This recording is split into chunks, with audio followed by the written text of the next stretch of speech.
السلام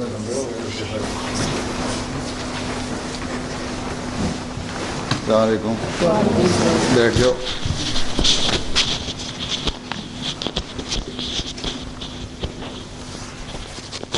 جی نعمان صاحب تلاوت کرو.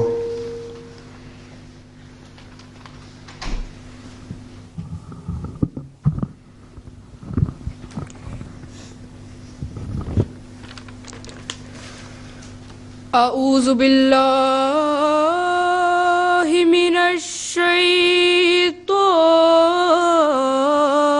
الرجیم.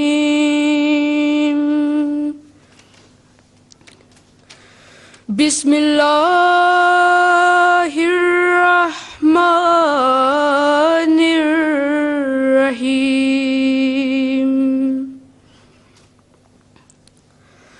فلما بلغ معه السعي قال يا بني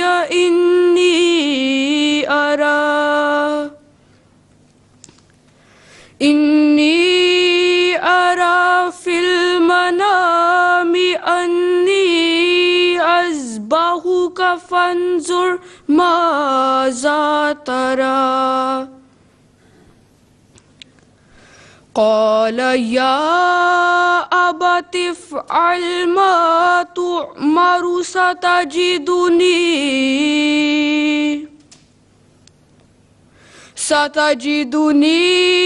إن شاء الله من الصابرين.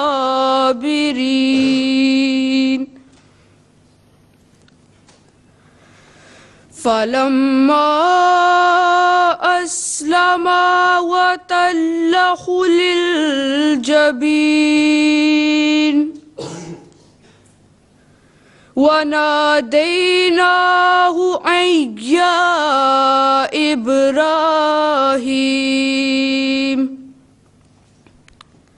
قد صدقت الرؤيا إنا كذلك نجزي المحسنين.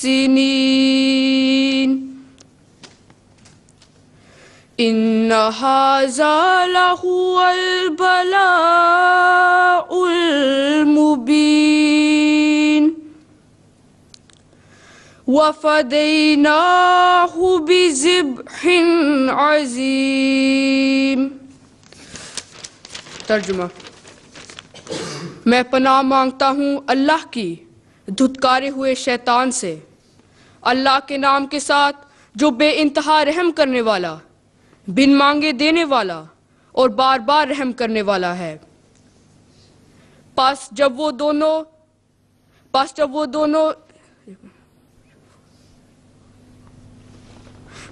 وہ اس کے ساتھ دوڑنے پھرنے کی عمر کو پہنچا، اس نے کہا اے میرے پیارے بیٹے، یقیناً میں سوتے میں دیکھا کرتا ہوں کہ میں تجھے ذبح کر رہا ہوں، پس غور کر کہ تیری کیا رائے ہے. اس نے کہا اے میرے باپ، وہی کر جو تجھے حکم دیا جاتا ہے، یقیناً اگر اللہ چاہے گا تو تو مجھے صبر کرنے والوں میں سے پائے گا. پس جب وہ دونوں رضامند ہو گئے اور اس نے اسے پیشانی کے بل لٹا دیا، تب ہم نے اسے پکارا کہ اے ابراہیم، یقیناً تو اپنی رویا پوری کر چکا ہے، یقیناً اسی طرح ہم نیکی کرنے والوں کو جزا دیا کرتے ہیں. یقیناً یہ ایک بہت کھلی آزمائش تھی اور ہم نے ایک ذبح عظیم کے بدلے اسے بچا لیا.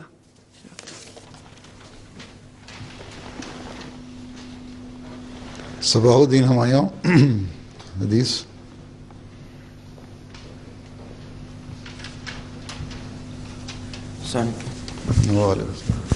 نیچے کر لو.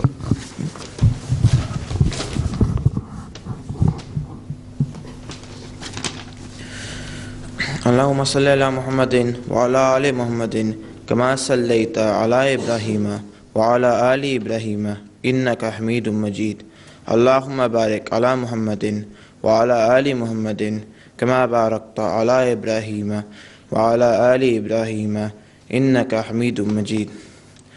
عن ابی ہریرہ رضی اللہ عنہ عن النبی صلی اللہ علیہ وسلم قال اصدق کلمتی قالها شاعر کلمۃ العبید علی کل شیء ما خلا اللہ باطل۔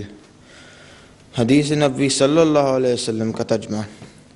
حضرت ابو ہریرہ رضی اللہ تعالیٰ عنہ بیان کرتے ہیں کہ ایک دفعہ آن حضرت صلی اللہ علیہ وسلم نے فرمایا، مشہور شاعر لبید نے جو بات کہی اس سے زیادہ سچی بات کسی اور شاعر نے نہیں کہی، یعنی اس نے یہ بڑی سچی بات کہی کہ اللہ تعالیٰ کے سوا ہر چیز بیکار اور بے سود ہے، ایک وہی سود و ضیاع کا مالک ہے۔ مسلم کتاب الشعر۔ جزاک اللہ۔ جی نظم مظفر مصور۔ السلام۔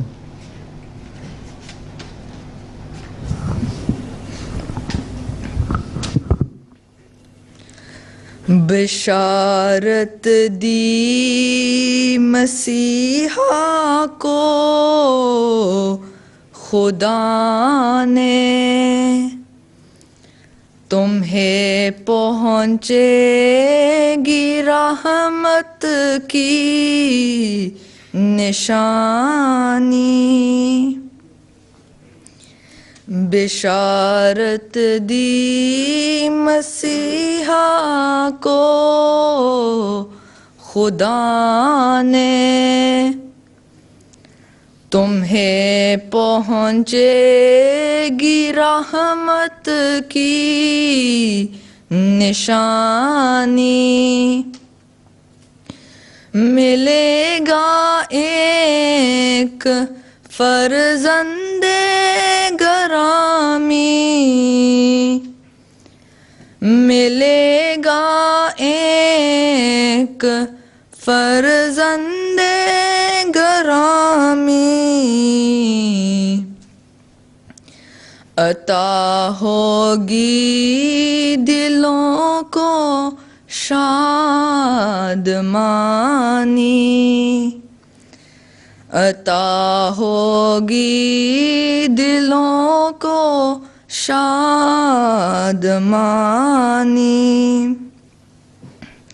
مٹا کر اپنی ہستی راہ حق میں، مٹا کر اپنی ہستی راہ حق میں،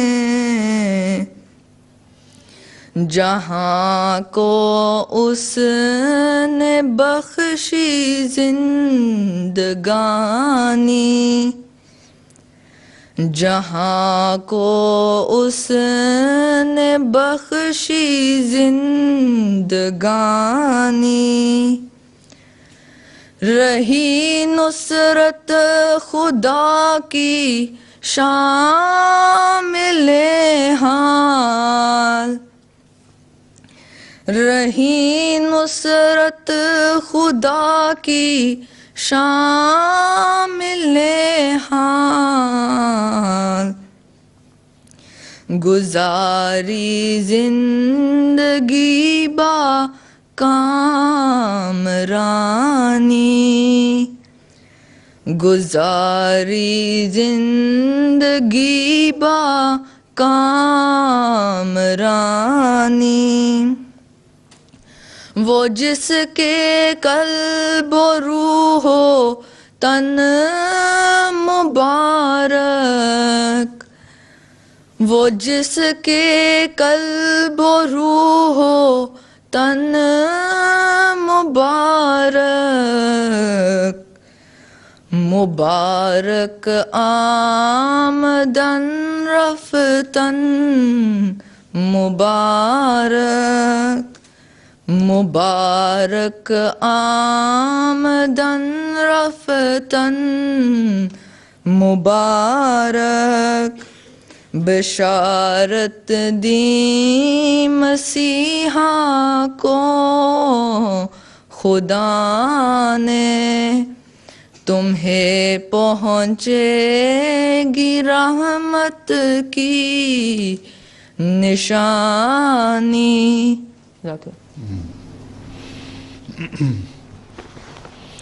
جی حارث احمد بس مسلم صاحب کے ملفوظات.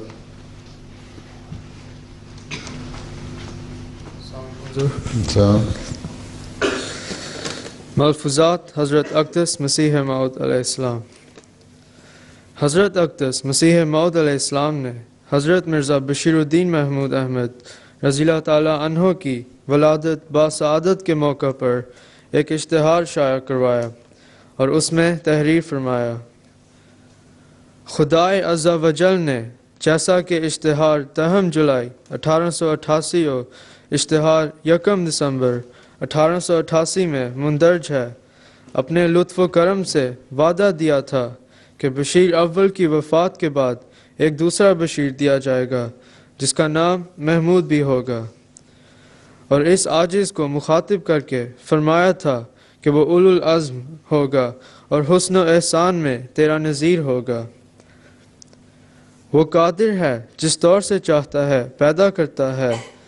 سو آج 12 جنوری 1889 میں مطابق 9 جمادی الاولیٰ 1306 ہجری روز شنبہ میں اس عاجز کے گھر میں بفضل ہی تعالی ایک لڑکا پیدا ہو گیا ہے جس کا نام بالفعل محض تفاعل کے طور پر بشیر اور محمود بھی رکھا گیا ہے، اور کامل انکشاف کے بعد پھر اطلاع دی جائے گی، مگر ابھی تک مجھ پر یہ نہیں کھلا کہ یہی لڑکا مسلم موعود اور عمر پانے والا ہے یا وہ کوئی اور ہے، لیکن میں جانتا ہوں اور محکم یقین سے جانتا ہوں کہ خدا تعالیٰ اپنے وعدے کے موافق مجھ سے معاملہ کرے گا.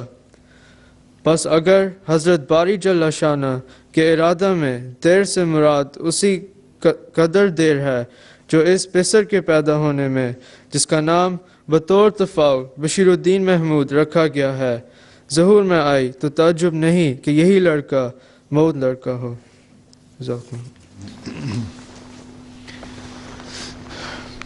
محسن مقصود تم نے کیا کرنا ہے؟ وقف جدید. اچھا وعلیکم السلام. 15 سال کے ہو؟ 14 کے ہو؟ جی. 16 پہنچتے پہنچتے تم 8 فٹ ہو جاؤ گے. تحریک وقف جدید 9 جولائی 1957 کا دن سلسلہ احمدیہ کی تاریخ میں خاص اہمیت کا حامل ہے. اس روز حضرت مرزا بشیر الدین محمود احمد مسلم موعود رضی اللہ تعالیٰ عنہ نے خطبہ عید الاضحیٰ میں وقف جدید کی ایک نئی اسکیم پیش کی. چنانچہ فرمایا: حضرت اسماعیل علیہ السلام کی قربانی یہ نہیں تھی جیسا کہ عام طور پر کہا جاتا ہے کہ انہیں ذبح کرنے کے لیے حضرت ابراہیم علیہ السلام نے زمین پر لٹا دیا تھا. در حقیقت حضرت ابراہیم علیہ السلام کو حضرت اسماعیل علیہ السلام کو وادی مکہ میں چھوڑ آنے کے متعلق یہ رویا دکھائی گئی تھی، کیونکہ ایک بے آب و گیا وادی میں بیٹھ جانا بھی بہت بڑی قربانی ہے. جیسے شروع میں ربوہ میں چند آدمی خیمے لگا کر بیٹھ گئے تھے تاکہ اسے آباد کیا جائے، وہ آدمی در حقیقت اس وقت اسماعیلی سنت کو پورا کر رہے تھے. وہ صرف اس لیے یہاں بیٹھ گئے تھے کہ آئندہ یہاں ربوہ آباد کیا جائے. اگر وہ قربانی نہ کرتے اور ربوہ میں آ کر خیمے لگا کر نہ بیٹھ جاتے تو نہ شہر بنتا، نہ سڑکیں بنتی، نہ بازار بنتے، نہ مکانات بنتے، اور یہ جگہ پہلے کی طرح چٹیل میدان ہی رہتی. امریکہ میں جو فری تھنکنگ کی تحریک پیدا ہوئی ہے اس کا بانی ایک فرانسیسی شخص ہے. اس نے اپنا قصہ یہی لکھا ہے کہ میں ایک دن اپنے باپ کے ساتھ ایک پادری کا وعظ سننے گیا تو وہاں اس نے یہ کہا کہ ابراہیم علیہ السلام بڑا نیک انسان تھا. اس نے خدا کی خاطر اپنے اکلوتے بیٹے کے گلے پر چھری پھیر دی. وہ لکھتا ہے کہ اتفاق کی بات ہے کہ میں بھی اپنے باپ کا اکلوتا بیٹا ہی تھا. میں وہاں سے نکل کر بھاگا. میرے دل میں یہ خوف پیدا ہوا کہ اگر میرے باپ کو یہ خطبہ پسند آ گیا تو وہ کہیں میری گردن پر بھی چھری نہ پھیر دے. میں سمندر پر گیا. وہاں ایک امریکہ جانے والا جہاز کھڑا تھا. میں اس میں گھس گیا اور کسی کونے میں چھپ کر بیٹھ گیا اور اس طرح امریکہ پہنچ گیا. یہاں آ کر میں نے یہ دہریوں والی تحریک جاری کی۔ غرض یہ کہ حضرت ابراہیم علیہ السلام اور حضرت اسماعیل علیہ السلام کی قربانی کو غلط شکل میں پیش کیا جاتا ہے۔ حضرت ابراہیم علیہ السلام کی رویا کا مطلب تھا کہ آپ اپنی مرضی سے اور یہ جانتے بوجھتے ہوئے کہ وادی مکہ ایک بے آب و گیا جنگل ہے اور وہاں کھانے پینے کو کچھ نہیں ملتا، اپنی بیوی اور بچے کو وہاں چھوڑ آئیں۔ چنانچہ آپ نے ایسا ہی کیا۔ جب حضرت اسماعیل علیہ السلام بڑے ہوئے تو آپ نے اپنی نیکی اور تقوی کے ساتھ اپنے گرد لوگوں کا ایک گروہ جمع کر لیا اور انہیں نماز اور زکوٰۃ اور صدقہ و خیرات کی تحریک کر کے اور اس طرح عمرہ اور حج کے طریق کو جاری کر کے آپ نے مکہ کو آباد کرنا شروع کیا۔ چنانچہ ان کی قربانیوں کے نتیجے میں صدیوں سے مکہ آباد چلا آتا ہے۔ قریباً 3000 سال سے برابر خانہ کعبہ آباد ہے اور اس کا طواف اور حج کیا جاتا ہے۔ پس عید الاضحیٰ کی قربانی بے شک اس قربانی کی یاد دلاتی ہے۔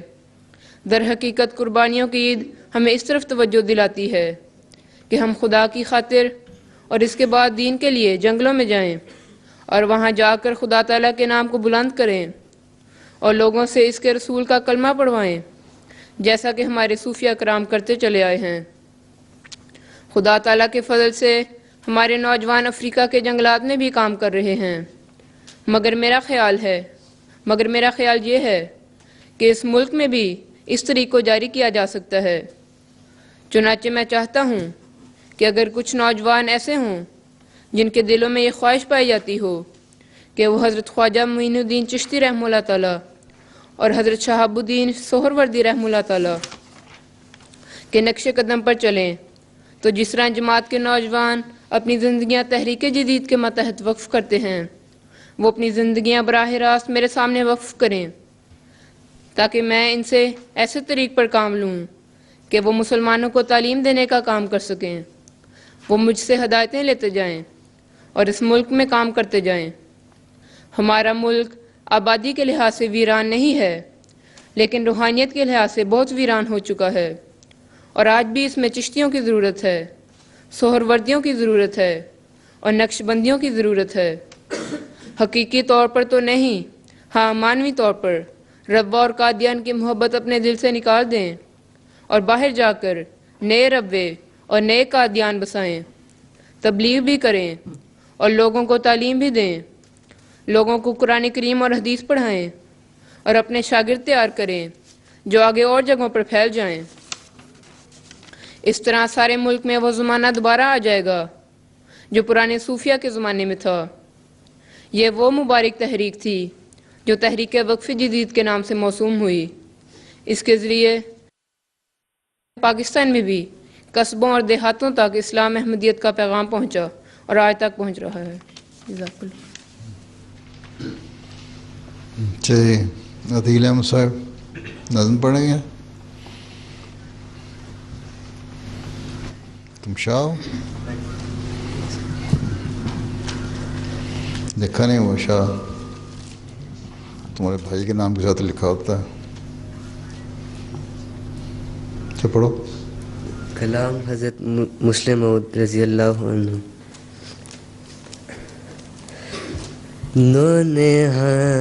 نونہالان جماعت مجھے کچھ کہنا ہے، پر ہے یہ شرط کہ ضائع میرا پیغام نہ ہو۔ چاہتا ہوں کہ کروں چند نثاریں تم کو، چاہتا ہوں کہ کروں چند نثاریں تم کو، تاکہ پھر بعد میں مجھ پر کوئی الزام نہ ہو، نونہالان جماعت مجھے کچھ کہنا ہے، رغبت دل سے ہو پابند نماز و روزہ، رغبت دل سے ہو پابند نماز و روزہ، نظر انداز کوئی حصہ کام نہ ہو، نونہالان جماعت مجھے کچھ کہنا ہے، پاس ہو مال تو دو اسے زکوٰۃ و صدقہ،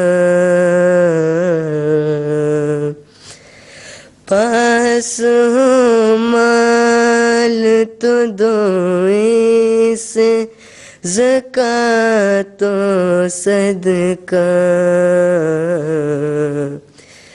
فکر مسکی رہے تم کو غم ایام نہ ہو، نونہالان جماعت مجھے کچھ کہنا ہے،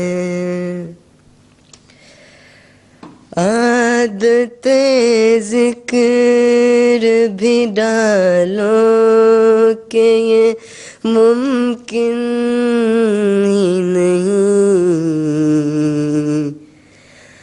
عادت ذکر بھی ڈالو کہ یہ ممکن ہی نہیں، دل میں ہو عشق صنم لب پہ مگر نام نہ ہو، نونہالان جماعت مجھے کچھ کہنا ہے، میری تو حق میں تمہارے یہ دعا ہے پیارو، میری تو حق میں تمہارے دعا ہے پیارو، سر پہ اللہ کا سایہ رہنا کام نہ ہو، نونہالان جماعت مجھے کچھ کہنا ہے، پر ہے یہ شرط کے زائیں میرا پیغام نہ ہو۔ جی طلحہ قمر۔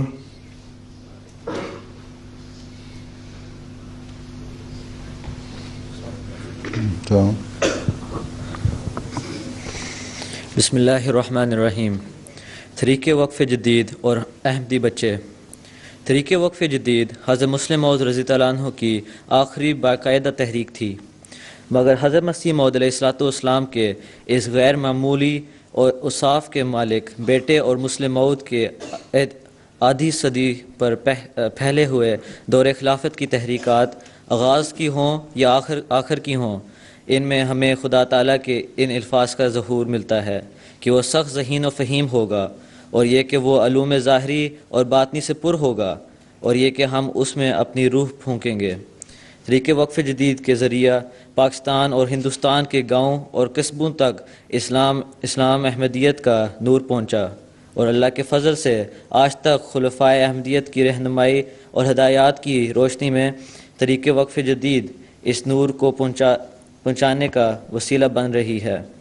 اس تحریک میں یوں تو سبھی احمدی بڑھ چڑھ کر حصہ لیتے ہیں، مگر حضرت خلیفۃ المسیح ثالث رضی اللہ رحمہ اللہ تعالیٰ عنہ احمدی بچوں اور بچیوں کو اس تحریک میں بالخصوص شامل ہونے کی تلقین فرماتے ہیں۔ احمدی بچے اور بچیاں بھی اپنے بڑوں کی طرح لبیک کہتے ہوئے آگے بڑھیں اور اپنے جیب خرچ اور اللہ کی دی ہوئی توفیق کے مطابق اس بابرکت تحریک میں شامل ہونے کی توفیق پانے لگے۔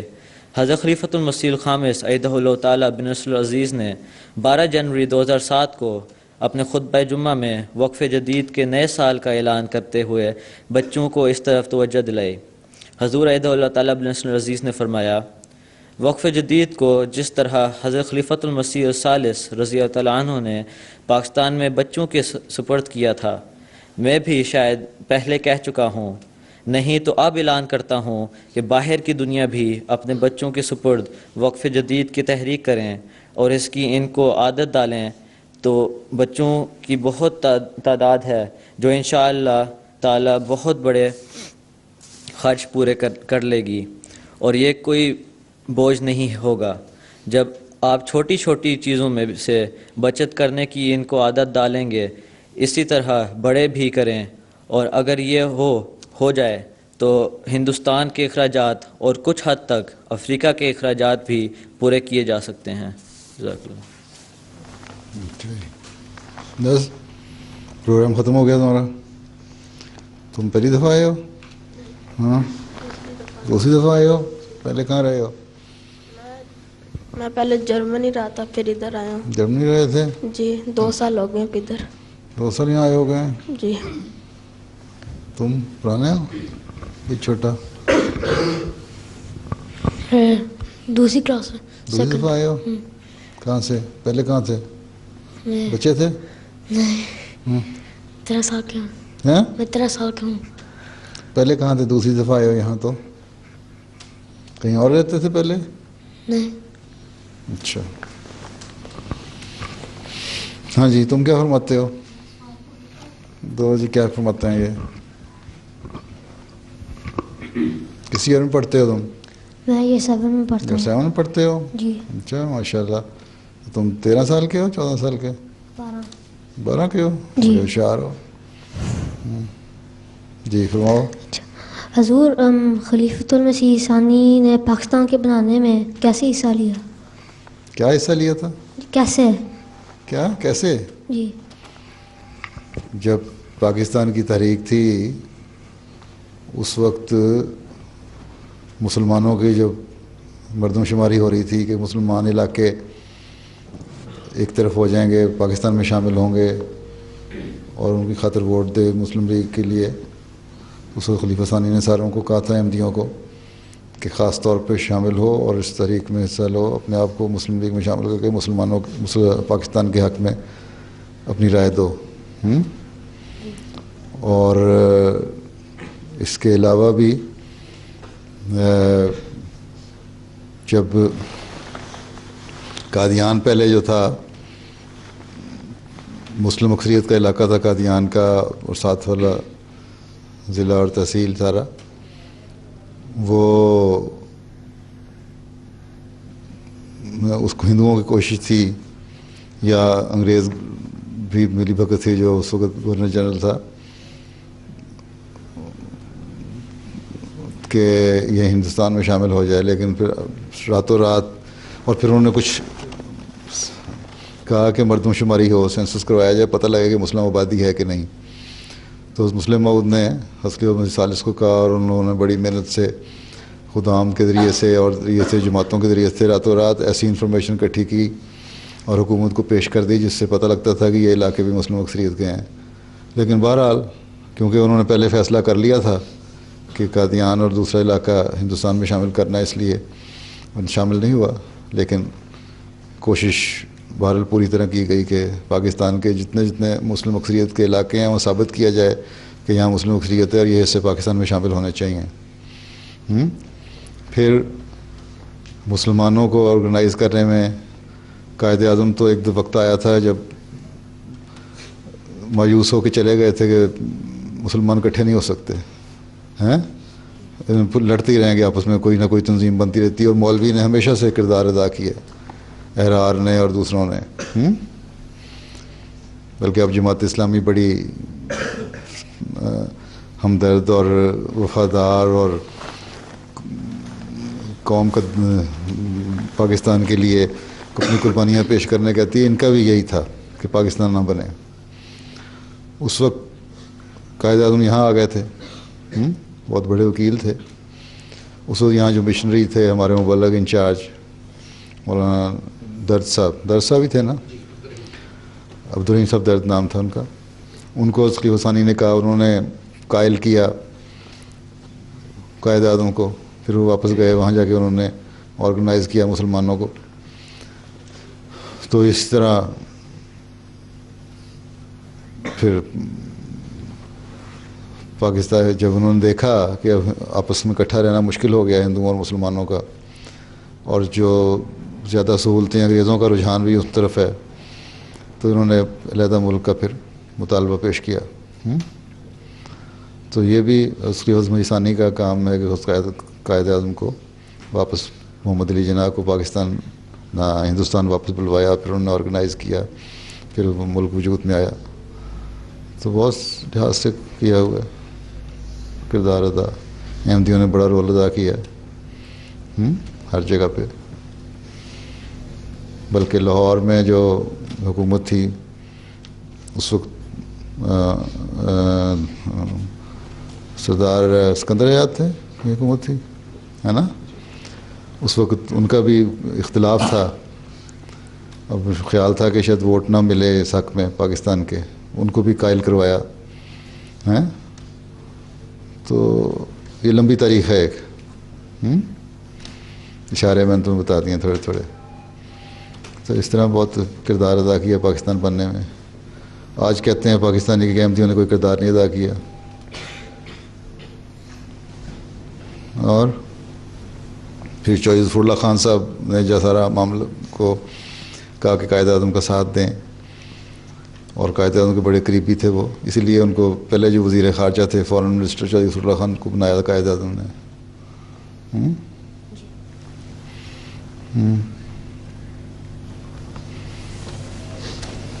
طاہر صاحب کیا فرماتے ہو؟ السلام علیکم. پیارے، میں نے ایک سوال پوچھنا ہے. میں نے پوچھنا ہے کہ ہم تو اللہ تعالیٰ کے لیے تو یوز کرتے ہیں، جیسے تو پاک ہے، اور اللہ تعالیٰ قرآن مجید میں اپنے لیے ہم فرماتا ہے، جیسے ہم نے تمہیں رزق عطا کیا. تو ہم سے کیا مراد ہے؟ ہم بھی ہیں. تو ہم سے کیا مراد ہے؟ ہم بھی فرماتا ہے اور میں بھی فرماتا ہے. ہاں جی، لیکن ہم سے کیا مراد ہے؟ دیکھو ہم تو ٹھیک ہے، اللہ تعالیٰ کی ذات بڑی ایسی ہے جو سب سے زیادہ قابل عزت و قابل احترام ذات ہے. اور تو عموماً سمجھا جاتا ہے کہ کسی لوور سٹیٹس والے کو تو سے بلایا جا رہا ہے. لیکن ایک پیار کا اظہار بھی ہے جو تو سے کیا جاتا ہے. جی. تو جس طرح ماں باپ سے بھی اظہار کرتے کہتے ہیں میری پیاری ماں ہیں. اور بعض دفعہ اظہار میں اپنے پیاروں سے آدمی بڑا بھی ہو تو پیاروں سے تو کا لفظ استعمال کر دیتا ہے. تو مجھے بڑی پیاری ہے. تو وہاں آپ بولا جاتا ہے. تو اللہ میاں کے لیے بھی پھر پیار کا اظہار ہے ایک، جس کی وجہ سے ہم کہتے ہیں. باقی اللہ تعالیٰ کی ذات کا جہاں تک تعلق ہے اس کی تو ایسی اعلیٰ ذات ہے جس کا کوئی مقابلہ نہیں کیا جا سکتا. جی.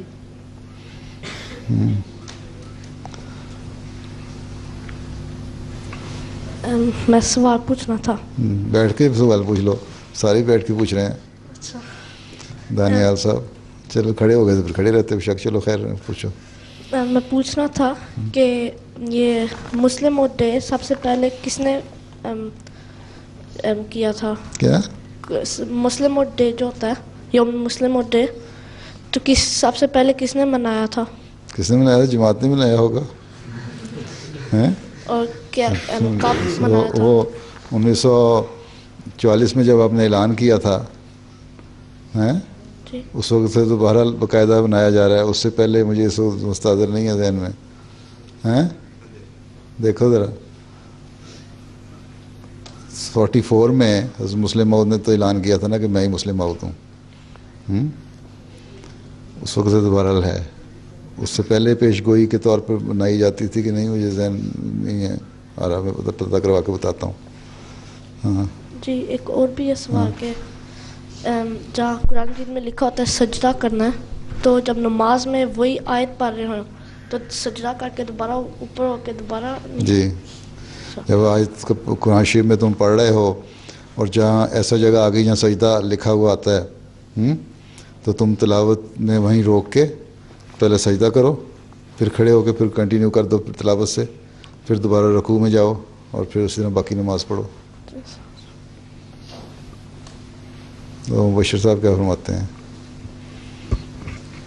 حضور میں نے پوچھنا تھا جو فرض نمازیں ہوتی ہیں اس میں جو پہلے 2 رکعتیں ہوتی ہیں اس کے سورۃ الفاتحہ کے بعد ہم دوسری پڑھتے ہیں سورت کوئی نہ آیت پڑھتے ہیں قرآن کریم کی. جی کوئی نہ کوئی قرآن کا حصہ پڑھتے ہیں. ہاں جی تو لیکن جب شہادہ کے بعد دوبارہ جب اٹھتے ہیں نماز ظہر میں تو جو 2 رکعتیں تھیں اس کے بعد ہم نہیں پڑھتے سورۃ الفاتحہ کے بعد دوسری آیتیں, تو وہ کس لیے ہم نہیں پڑھتے؟ نہیں پڑھتے اس لیے کہ ہاں حضرت صلی اللہ علیہ وسلم نے اسی طرح پڑھ کے دکھایا ہے. ہمیں تو اسی سنت پہ چلنا ہے جو ہاں وسلم نے قائم فرمائی ہے. اللہ تعالیٰ سے ہی حکم پا کے سیکھ کے یہی بتایا کہ جو پہلی 2 رکعتیں ہیں اس میں قرآن شریف کا کچھ حصہ پڑھ لو ہیں اور دوسری میں نہیں. اور لیکن سورہ فاتحہ پڑھنا ہر جگہ ضروری ہے ہیں, اس کے بغیر بہرحال نماز نہیں ہوتی.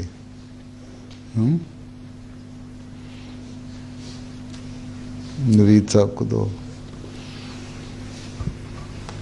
حضور پہلا جلسہ سالانہ کس سال میں ہوا تھا اور کتنے لوگ حاضر تھے؟ پہلا جلسہ سالانہ جی پہلا جلسہ سالانہ ہوا تھا 1891 میں جی 1891 میں جی حضرت مسیح السلام کے زمانے میں جی. اور مسجد اقصیٰ میں ہی ہو گیا تھا. اتنا چھوٹا سا جلسہ تھا. اچھا 75 لوگ اس میں شامل ہوئے تھے صرف. جی اور دوسرا کوشچن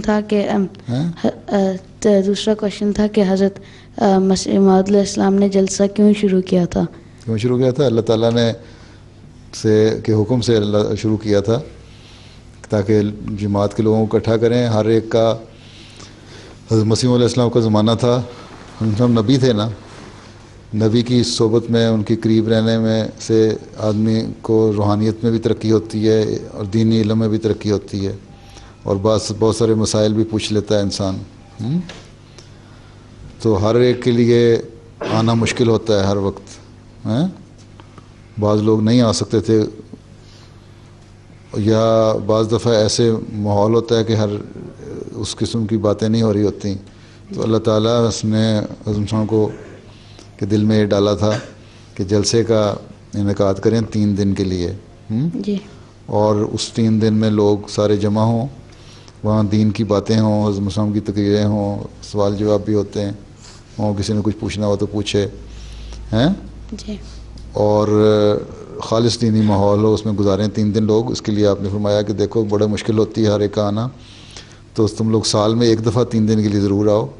اور اس کا طریقہ یہ ہے کہ سارا سال میں کوئی غریب آدمی بھی ہے نا جس کے پاس پیسے نہیں ہوتے, وہ بھی تھوڑے تھوڑے پیسے سارا سال جمع کرتا رہے, اور جب کرایہ بن جائے تو سال کے بعد اتنا کرایہ تو بن جانا چاہیے کہ گھر میں سے کم از کم ایک فرد جو ہے, 4-5 آدمی گھر کے ہیں تو 1 آدمی 2 آدمی تو ضرور آئیں اس پیسے جمع کر کے, تاکہ حضرت مسیح علیہ السلام کے قریب رہیں گے تو دینی علم بھی بڑھے گا, روحانیت بھی بڑھے گی, صحیح پتہ لگے گا, پکا احمدی ہو جائے گا. ہاں تم لوگ کیوں کہتے ہو کلاسیں جاری کرو؟ اس لیے کہتے ہیں نا ذرا بیٹھ کے اکٹھے دینی باتیں کریں. خالد بن ولید، تم خالد بن ولید ہو؟ اچھا ہلو. السلام علیکم حضور. ہم دن میں جو نمازیں پڑھتے ہیں ایسے وہ ڈفرینٹ کیوں ہیں؟ جو نمازیں پڑھتے ہیں ہم، کوئی فجر کی نماز چھوٹی ہے اور ظہر کی نماز ایسے بڑی ہے، کیوں ہوتا ہے ایسے؟ دیکھو اللہ تعالیٰ نے جس طرح علیہ وسلم کو بتایا سمجھایا کہ اتنی اتنی رکعت پڑھو، اس کے مطابق پڑھتے ہیں. فجر کی نماز چھوٹی تو ہے، اس وقت آدمی نیند سے اٹھتا ہے. تمہارے جیسے جو بچے ہیں وہ تو اتنی بھی پڑھ لینا تو ان کے لیے وہی کافی ہے. اور جو بڑے ہیں ان کے لیے اللہ تعالیٰ نے یہ بھی کہا ہوا ہے، قرآن کریم میں بھی ہے، جہاں نمازوں کے اوقات کے بارے میں ہے نا کہ مثلاۃ لدلوک الشمس الی غسق اللیل و قرآن الفجر، تو ساری نمازوں کے اوقات بیچ میں آ گئے ہیں. اور اسی میں اگلی آیت میں یہ بھی ہے کہ تہجد بھی پڑھو ہیں. تو اللہ تعالیٰ نے کیونکہ پہلے اٹھا کے انسان کو میرے نزدیک تہجد کی طرف بھی توجہ دلائی ہے، مسلمان کو، پکے مسلمان کو. وہ جو 2-3 گھنٹے سے بیچارہ نماز پڑھتے ہیں جب صحیح طرح ہیں. آن وسلم کو تو فرمایا تھا نصف رات یا نصف رات کو کچھ حصہ یا تیسرا حصہ رات ہیں. تو لیکن عام آدمی کو بھی ہے، مسلمان کے لیے بھی ہے کہ تہجد پڑھیں. تو وہ اتنا وقت وہ تہجد میں لگا رہا ہوتا ہے، اس فجر کی نماز کے لیے 2 رکعتیں ہے، جب پڑھ لیتا ہے تو وہ اگر ویسے کاؤنٹ کرو تو وہ تو باقی نمازوں سے زیادہ ہو جاتی ہے. لیکن جو سست ہیں ان کے لیے اس سستی میں نیند سے اٹھ کے اتنی 2 رکعتیں پڑھ لیں، اللہ تعالیٰ کو یاد کر لیں، وہ بھی بہت ہے. پھر اسی طرح باقی نمازوں کے اوقات میں رکعتیں بتائی ہیں تو پڑھ کے دکھائی ہیں علیہ وسلم نے ہمیں. زور کے وقت جب ایک انسان مصروف ہوتا ہے اس وقت بھی بتایا کہ اپنی مصروفیت کو چھوڑ کے ذرا اللہ تعالیٰ کی یاد کی طرف زیادہ توجہ دو. پھر عشاء پہ سونے سے پہلے زیادہ رکعتیں ہو گئیں. لیکن ساروں کی ان کو پھر 3 سے جوڑ دیا، مغرب کی 3 رکعت کر کے نا. اللہ تعالیٰ کو طاق پسند ہے نا، تو طاق رکعتیں بنا دیں، یعنی کہ آڈ نمبر بنا دیا فرائض میں.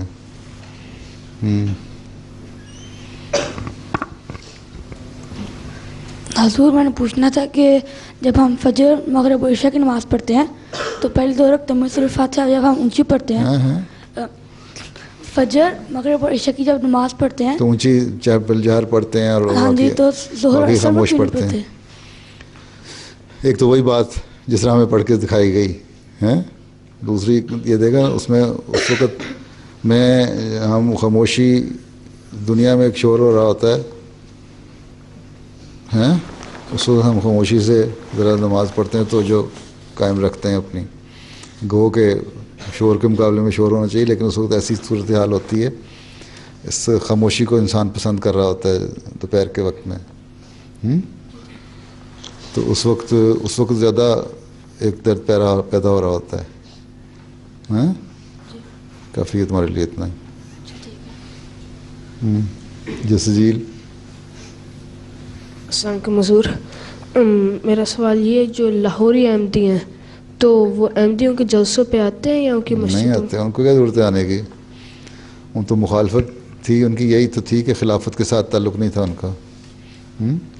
ان کو لاہوری کہتے ہیں یا غیر مبایع کہتے ہیں جنہوں نے بیعت نہیں کی تھی خلافت کی. تو وہ ان کے اپنے جلسے ہوتے تھے، اب تو وہ بھی نہیں ہوتے. جی نصر احمد.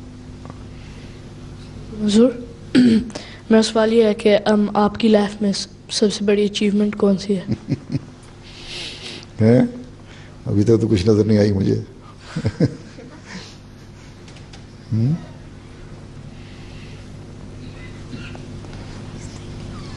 جب ہوگی تو بتا دیں گے آگے. نعمان.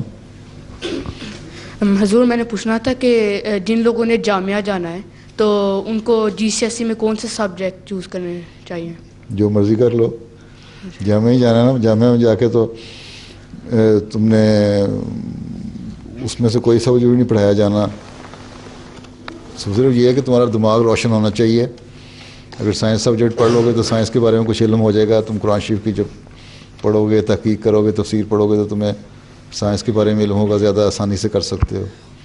ہسٹری رکھو گے اگر تو ہسٹری میں بھی تم تاریخ اسلام اور باقی میں تمہاری دلچسپی پیدا ہو جائے گی. سیرت صلی اللہ علیہ وسلم کی اور دوسرے مضمونوں میں دلچسپی پیدا ہو جائے گی. قرآن کریم میں جو تاریخی واقعات ہیں ان میں دلچسپی پیدا ہو جائے گی. تو ڈائریکٹ تو کوئی بھی تعلق نہیں جامعہ کے مضامین کے ساتھ, لیکن دماغ روشن کرنے کے لیے جو ایسے مضمون جو ماڈرن زمانے کے ساتھ تعلق رکھتے ہیں, خاص طور پہ سائنسی مضامین پڑھ کے جاؤ گے تو زمان ذرا روشن دماغ ہوگا. سائنس کے مطابق ڈھال سکو گے قرآن کریم, مطلب ہے سائنس کو کی انٹرپریٹیشن قرآن کریم سے کر سکو گے پھر تم لوگ.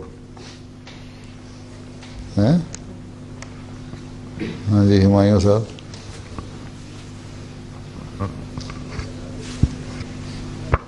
السلام علیکم حضور. میں نے یہ پوچھنا تھا کہ اگر ہم کسی دوسرے ملک کی زبان سیکھ رہے ہیں کافی دیر سے, جیسے کہ میں جاپانی اب 1.5-2 سال سے سیکھ رہا ہوں, تو ہم کو ان جماعتوں سے رابطہ کرنا چاہیے ان سے؟ تم زبان سیکھو.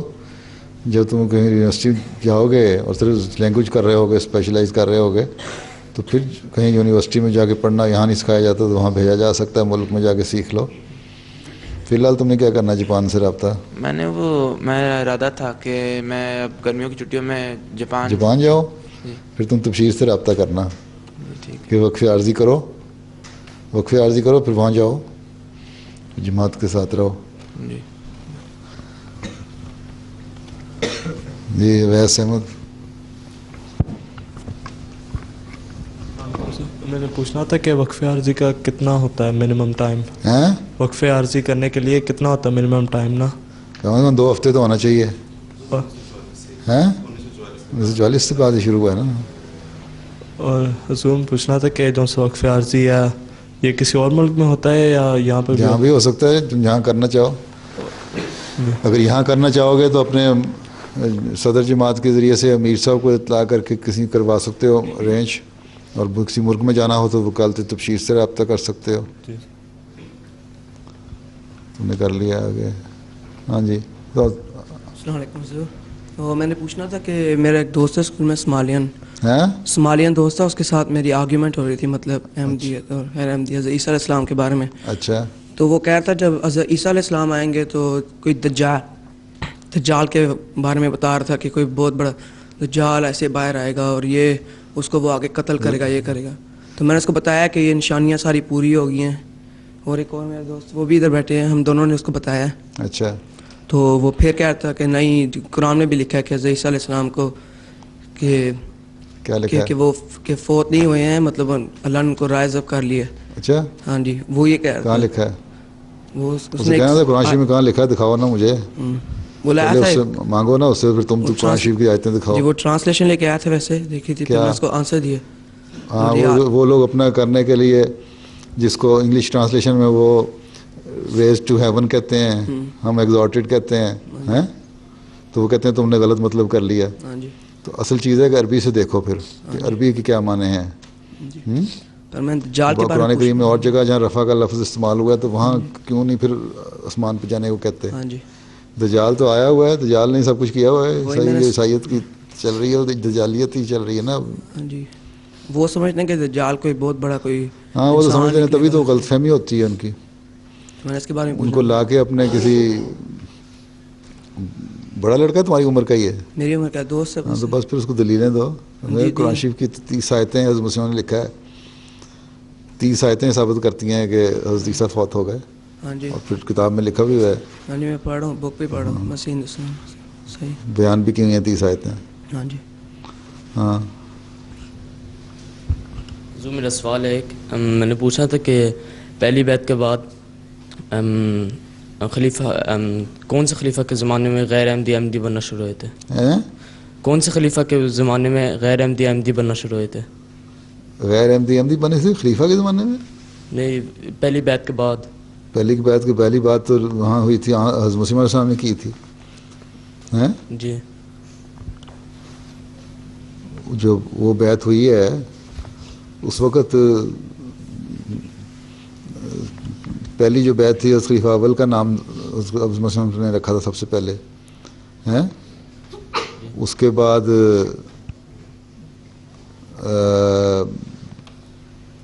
جو ہے باقی جو تھے ارد گرد قریبی ان چاہتے تھے کہ ہم دعویٰ کریں اور بیعت لیں ہمارے سے. انہوں نے بیعت کی. اس کے بعد غیر احمدی سارے بیعت کرتے کرتے ہی شامل ہوئے ہیں. اب تک جو شامل ہوئے ہیں سارے. تمہارا سوال کیا ہے؟ میں صرف پوچھا تھا کہ کب شروع ہو جاتا وہ. ہیں؟ میں صرف پوچھا تھا کہ کب شروع ہو جاتا. پہلی بیعت کب ہوئی تھی؟ نہیں، پہلی بیعت کے بعد کہ غیر احمدی سارے احمدی تو پہلے کوئی نہیں. جب احمدی شروع ہوئی ہے تو اسی وقت جو 1889 میں پہلی بیعت ہوئی ہے ہیں اسی دن سے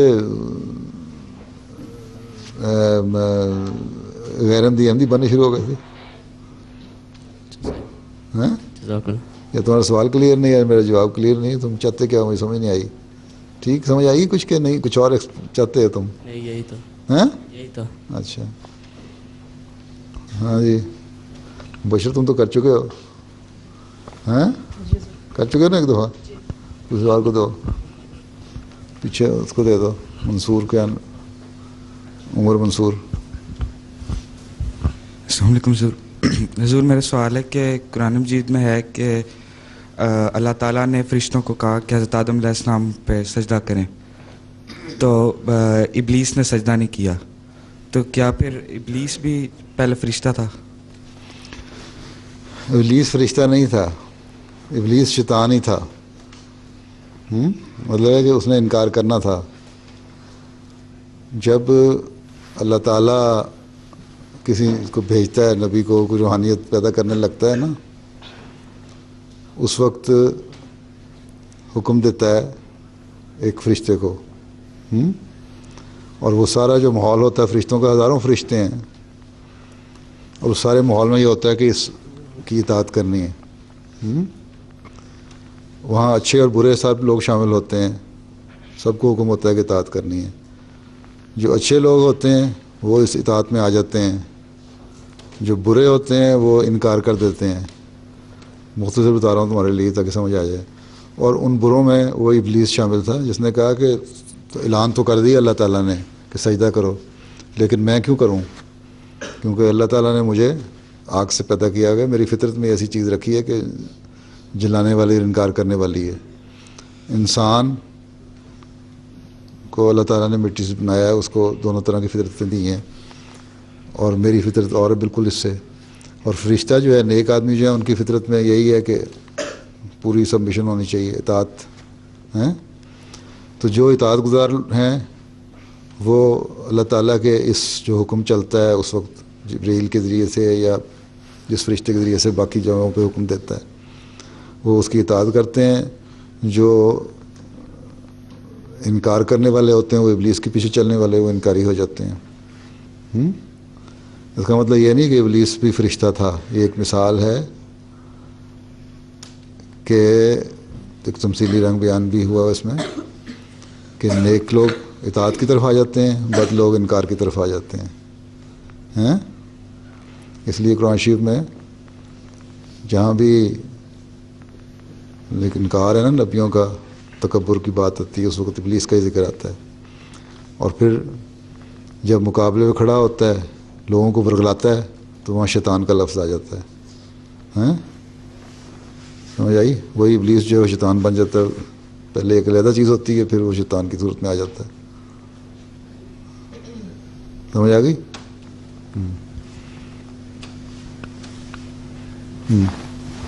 السلام حضور. جی حضور میں نے آپ کی رائے پوچھنی تھی کہ کون سی ایسی مسلم قوم ہے جس کو تبلیغ کروانا سب سے آسان ہوگا؟ کون سی ایسی مسلم قوم ہے جس کو تبلیغ کروانا سب سے آسان ہوگا؟ مسلم قوم؟ جی جیسے اب سنی ہو گئے شیعہ ہو گئے تو ان میں سے ساری ایک جیسے ہیں.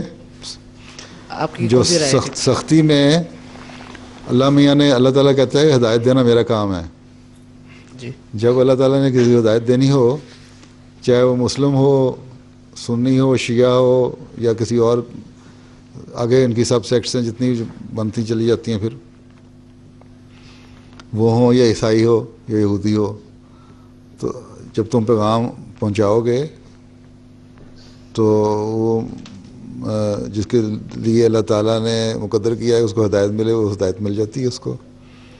ہیں مسلم قوم کا کیا سوال ہے؟ مثلاً گھانا میں جو شروع میں احمدیت پھیلی ہے اس وقت ساری وہ عیسائیوں میں پھیلی ہے، اور جتنے مسلمان تھے مالکی زیادہ ہیں وہاں لوگ، اور وہابی بھی ہیں، انہوں نے نہیں قبول کیا. تو اب آ کے ان میں بھی قبولیت تھوڑی تھوڑی ہو رہی ہے. تو اللہ تعالیٰ نے وقت رکھا ہوتا ہے کس نسل میں کب قبول کرنا ہے. جس طرح طائف کے سفر میں ان لوگوں نے تو قبول نہیں کیا ہیں، لیکن جب رشتے نے کہا کہ پہاڑ گرا دوں تو حضرت صلی اللہ علیہ وسلم نے فرمایا کہ نہیں، ان کے اولادوں میں سے یہ نسلیں ان کی آگے اسلام قبول کر لیں. اور دیکھو کئی سال بعد جا کے پھر انہوں نے اسلام قبول کر لیا. ہو سکتا ہے وہی بچے جو پیچھے لگائے گئے تھے پتھر مارنے والے، اور حضرت صلی اللہ علیہ وسلم نے سب سے سخت دن اپنے لیے زندگی کا وہی قرار دیا ہے.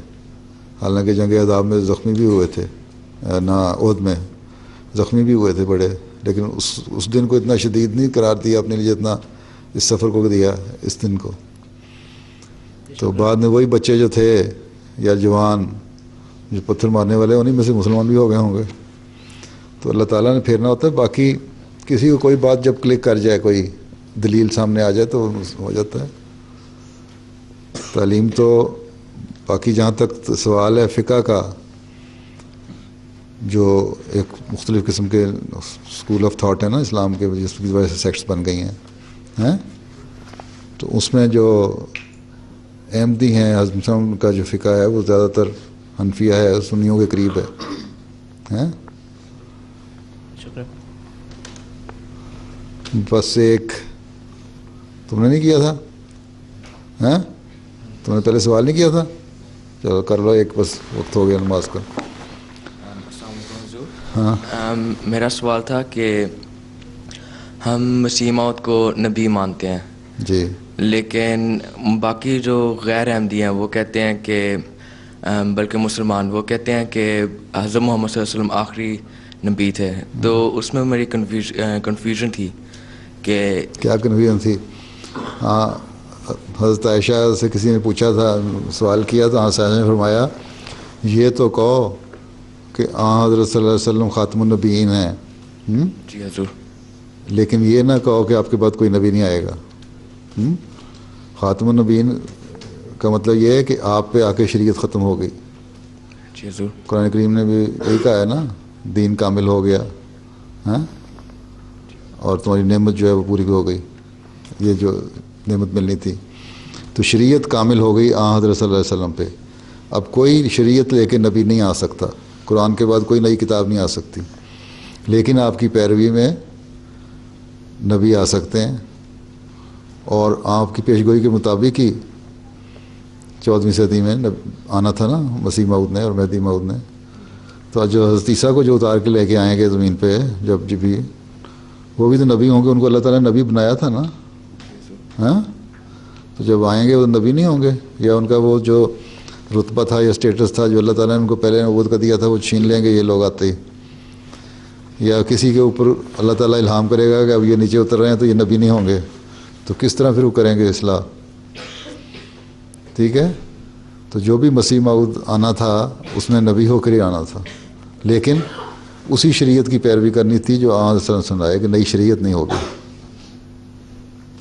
ٹھیک ہے، صلی اللہ علیہ وسلم پہ شریعت ختم ہو گئی، اب کوئی نئی شریعت نہیں آ سکتی. پہلے انبیاء میں نئی نئی شریعتیں آتی تھیں نا، حضرت نوح کی آئی، موسیٰ کی آئی، اور صلی اللہ علیہ وسلم پہ آگے ختم ہو گئی. تو اب آپ کے بعد آپ کی شریعت پہ چلیں گے سارے، اور اسی شریعت میں سے نبی آ سکتا ہے. ٹھیک ہے، چلو پھر السلام علیکم.